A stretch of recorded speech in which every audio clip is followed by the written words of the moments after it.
The North. Near the shores of the inland sea, the climate of this region is chilly grasslands and pine scrub. As one goes further north, the cold becomes increasingly bitter, and the wind grows in strength, until the taiga stops and the tundra begins. Winters here are long and cruel, and the short summer barely gives the surface of the tundra time to thaw before the ice closes in again. Even in the summer, this is a frigid and windy land, where freezing rain lashes the herds of elk, mammoth, and reindeer that eke out a marginal existence in the bleak landscape. The tundra eventually gives way to a permanently frozen wasteland that runs to the foothills of the northernmost mountains. It is said that in the farthest north, past the mountains, there is nothing but a great expanse of snow and wind. Beyond even that lies the elemental pole of air. The north is sparsely peopled, with city-states and wandering tribes scattered piecemeal across its vast expanse of land and snow. Civilizations in the north have accreted like nacre on pearls, with populations slowly gathering around defensible positions that have the food and shelter to provide for them. The nomadic Icewalker tribes sweep across the plains in a constant wash of death and hunger, tending to their herds and seeking war and plunder on their way. War between the city-states are rare, as it is difficult to support a standing army on the scarce supplies that the north provides. It's easy to bribe the tribes to do the work for you, and then attempt to pick over what's left if they succeeded. When the First Age ended and the solar wonders crumbled, many of the glories of the north fell with them. No longer could chariots transport riders thousands of miles in bare hours, and no longer could enchanted gardens grow fruit that would feed hungry cities. While some of the solar roads remain, such as the Traveller's Road to Whitewall, most have been shattered by enemy armies or fallen to the corrosion of time. Cities drew in on themselves to survive, or were lost to the snows, and the Icewalker tribes picked over their bones. A large number of petty kingdoms and city-states fringe the coastlines of the inland sea and the more northerly White Sea. The southward areas are tributaries and puppets of the realm. Some are ruled by scion families, such as the city-state of Cherak, under the patrician Jerem family, but the cities become progressively more independent as one travels further north. Northern states are often rude affairs, usually consisting of an enthroned strongman propped up by a table full of well-fed thugs with swords and axes. Only Whitewall, the Haslanti League, and the Gethamane are states of truly notable power. In the barren spaces between the seas, the kingdoms shrink down to towns, and the city-states to isolated hamlets, and people band together to scratch out a living as shabby democracies. Hunting and gathering is the rule, and elk and mammoth herders follow the yearly migration of the herds from east to west and back again. Exiles from across the rest of creation hide in the north, finding havens in manses too dangerous for the realm to claim, lands too harsh for others to survive in, and hiding places where no other human may set foot for years. Most northerners are pale-skinned, with hair ranging from jet black to platinum blonde. Given the extreme conditions, the people are hale and hearty, with large frames and heavy builds predominating. Even in the cities, northerners primarily make offerings to their ancestor cults and to the dark spirits of snow and frost and hunger. Herders and hunters offer sacrifices to the herd animal spirits and the spirits of the hunt, respectively, but the vast majority of devotions go to the ghosts of the dead. In turn, their ancestors' spirits protect them and guide them across the trackless snows, driving away evil spirits and bringing warnings of plagues and blizzards. Hidden tomb mounds and cemeteries are guarded by the finest warriors, and chieftains are buried with their weapons to use in the underworld, and are sacrificed beasts to serve as their herds there. Although two Death Lords, the lover clad in the raiment of tears, and the bishop of the Chalcedony Thurible, have their dwellings in the northern lands, those tribes who pay proper respect to their ancestors scorn the abyssal cults. There are no fixed customs for marriage in the north. Life is hard, and if the ghosts of one's ancestors do not signal their disapproval, then the marriage is blessed and deserves prosperity. Given the lack of spare food and resources, northerners typically abandon unwanted or deformed children. Roaming across the north, the Icewalkers are a nomadic band of hunters and herders who follow vast herds of mammoth, elk, and reindeer from the lush taiga to the frozen northernmost mountains. They travel all year round, walking, skiing, and using the tamer herd animals as riding beasts or pack animals. During the warmer months, the Icewalkers live in collapsible huts made of intricately carved wood and ivory frames covered with hide. When it grows colder, they cover the huts with packed snow, creating temporary encampments that are often mistaken as mere features of the landscape. Each tribe of Icewalkers pursues a particular type of animal. Some follow the migrations of reindeer or elk, while others accompany the vast herds of mammoths. Each group regards its chosen animal as a totem and a source of identity, venerating and identifying with the spirits of the herd. All those who follow a particular spirit are brothers and sisters, and will support each other in times of famine or war. Those who follow a different spirit are kin when times are prosperous, but bitter rivals when the herds are thin and full winter drags its net of snow across the northern plains. The Icewalkers are dangerous and uncivilized. They view the inhabitants of towns and cities with mingled pity and disdain. They raid towns along their migration route if they feel the need. Such raids are often forestalled with a spontaneous offering of gifts, which has become an accepted form of tribute in many places.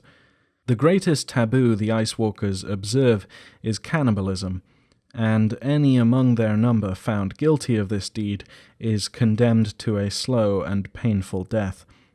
They extend their abhorrence to anything not fully human: the wheeled barbarians, beastmen, fairfolk, ravagers, death knights, and the undead, and will go out of their way to slay such creatures. This is the Icewalkers' true virtue in the eyes of the northern states. They serve as a convenient barrier against the worst things that prowl the northern night. For uncounted years it has been prophesied that a great warlord among the Icewalkers would someday rise to unify the tribes and go forth to conquer the entire north.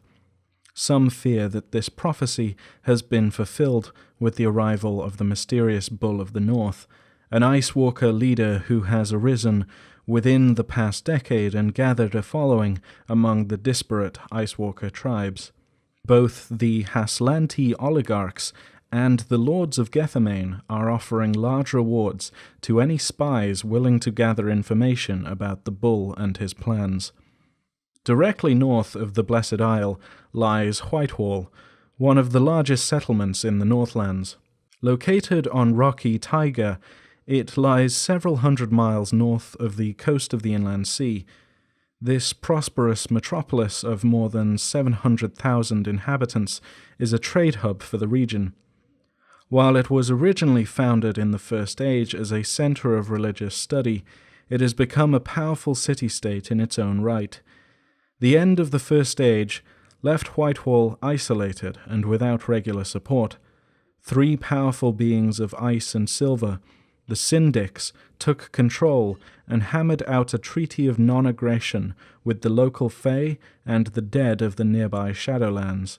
They still rule the city with a grip of frozen steel. While Whitewall is nominally allied with the realm, the city has never paid its tribute thanks to a combination of factors: the Syndic's puissance, the city's location, and its usefulness as a trade partner and jade producer.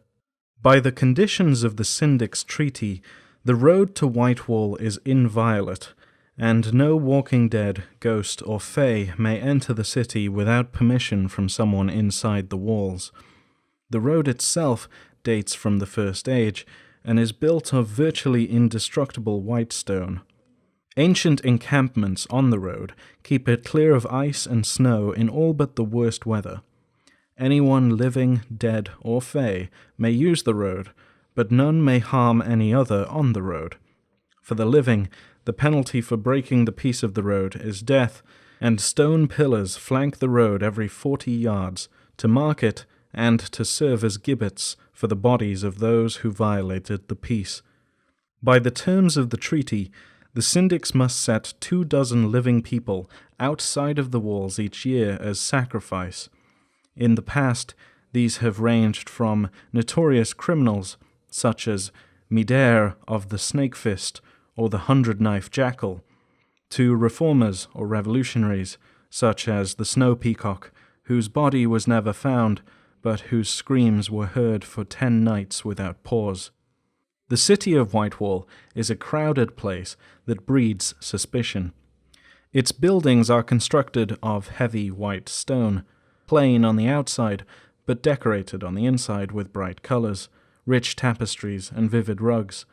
While the city's inhabitants will trust and befriend a stranger once they are sure of her intentions, they will be grim and taciturn until then, watching for signs of betrayal and stratagems. Just as nobody is invited inside the city without proof of humanity, no one is ever invited into a house casually.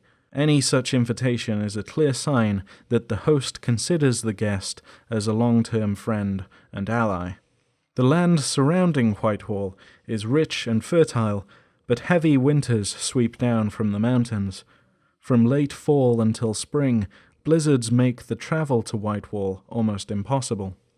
The winter's long nights breed fear, paranoia, and suspicion. Every few years, some fool or madman lets a fae or undead intruder into the city, and the guards must hunt it down in the narrow streets. On occasion, the Syndics are even forced to hire exalted monster hunters.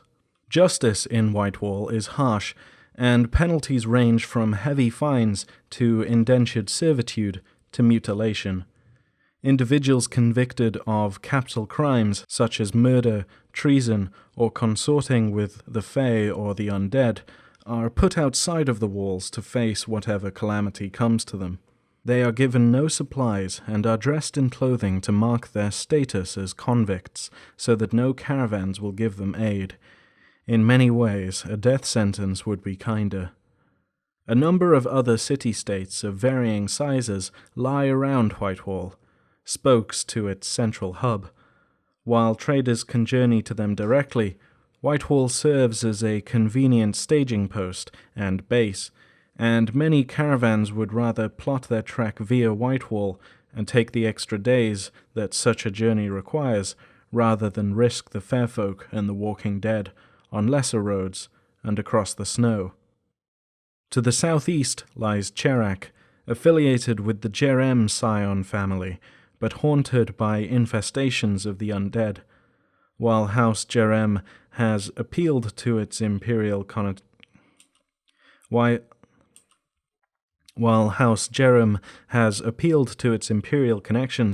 none of the great houses have the spare forces to cleanse the lands once and for all, and the state grows weaker with every passing month. Northeast is Shanarinara, a would-be expansionist democracy hemmed in by the Haslanti League and Gethamane, and by Whitewall's own interests, but without the strength to go further. It is pondering an alliance with one of the Death Lords.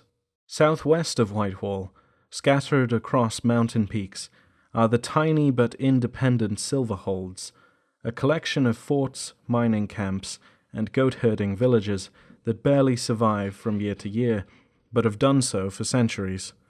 Some of them are said to leave sacrifices for airborne demons, or to make candles that have the power to summon and control spirits. Northwest, on the tundra, lies Fella, the city of broken walls, where no stone will remain atop another for more than an hour before casting itself down. All of its standing buildings are wood or ivory, and the inhabitants have cruel laws controlling where fires may be lit. Directly north of Whitewall, and another frequent stop in northward journeys for traders, lies the mountain city of Gethamane, set like a gem among the northern peaks. While the city dates back to the First Age, no one knows the origin of this ancient fastness. The inhabitants tell stories of how their distant ancestors came here a century after the contagion, fleeing plague and starvation, and beset by raiders. They named the place Gethamane, sanctuary in the tongue of Old Realm. Its large halls are covered in intricate and beautiful carvings of unknown plants and beasts, strangely designed pictures that haunt the memories of visitors. The entire city is lit with glowing crystals that brighten during the day and dim at night, so that a man can live happily for years and never see the sun. Fortunately for its inhabitants, Gethamane is distant enough that the realm has never demanded that it pay tribute or attempted to make it a satrapy. Gethamane consists of hundreds of twisting corridors that connect countless rooms. The only remaining traces of the prior inhabitants are the 3 strange temples carved with ancient depictions of flying creatures, and the sunken gardens of mosses and fungi that feed the city. The temples are served by priests who are called in their dreams, answering a message that they cannot refuse. Those who make the attempt go stark mad and flee the city, seeking the snowbound silences of the mountains instead. Beneath the city lie endless tunnels that delve into the darkness far below. These delvings riddle the foundations of the city like wormholes, black and slick to the touch. Guards watch the dozens of entrances and bar the way against things that occasionally attempt to force their way up. Those who occasionally enter Gethamane's underways to seek long-lost treasures or fortunes do so at their own risk. On the edges of recognized civilization lies the Haslanti League. Few travelers dare go beyond it, into the lands where the endless snows howl across the ice, and where ancient ruins are buried, and the fair folk wait to steal the breath and warm blood of those foolish enough to venture so far into the wilderness. The Haslanti League is a confederacy of 9 city-states located along the shore of the frozen White Sea, centered on the capital city of Icehome. The League owes its success to the White Sea itself, building ice ships with complex sails and finely made steel runners that travel across the ice to carry trade goods and communications.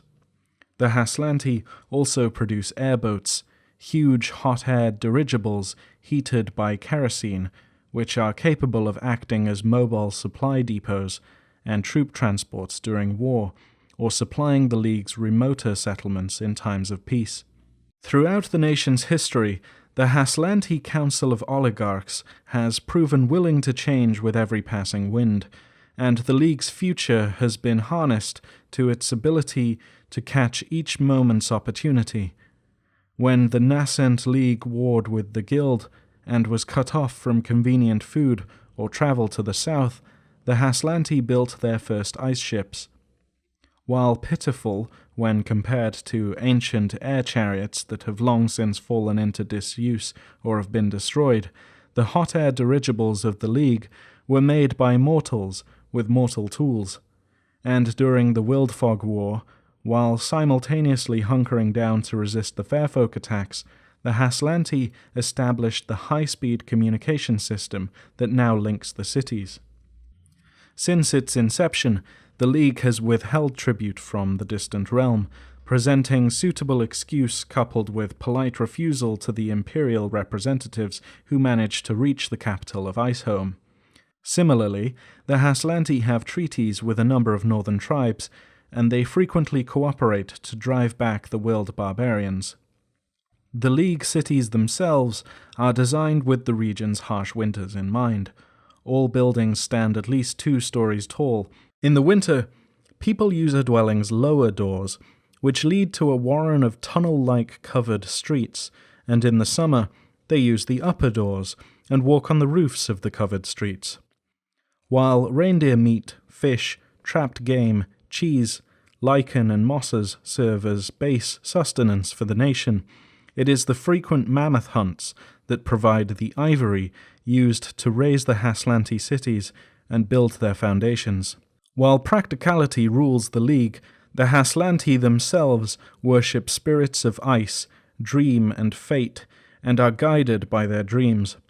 A typical Haslanti regards his dreams as vitally important to his future and will discuss them with anyone he knows.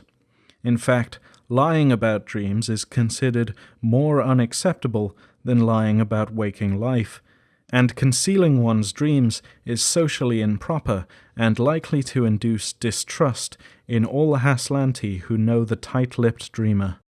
The Haslanti League is currently in a state of controlled but vigorous activity, with the alliance with the Outwall tribes currently diverting to the north the willed barbarians who are the principal threat to the city-states. The League has the capacity to pursue its own projects. These projects range from excavating the ruins of a first-age metropolis near the city of Crystal, where it is buried deep in Adlacia, to general expansion and planning war against Whitewall. The importance of Whitewall's jade mines to the realm is one of the main factors protecting it, and the realm's activities in the north in the near future will doubtless affect the League's decisions.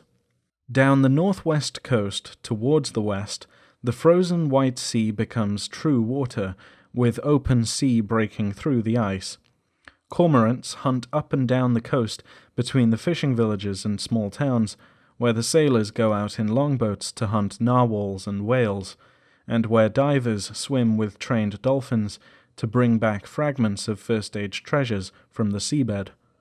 One town along the coast, Liriel-Anneth, is said to house an entire first-age artifact, but it is full of shadows by day and snakes by night, and no sane man sets anchor in its docks.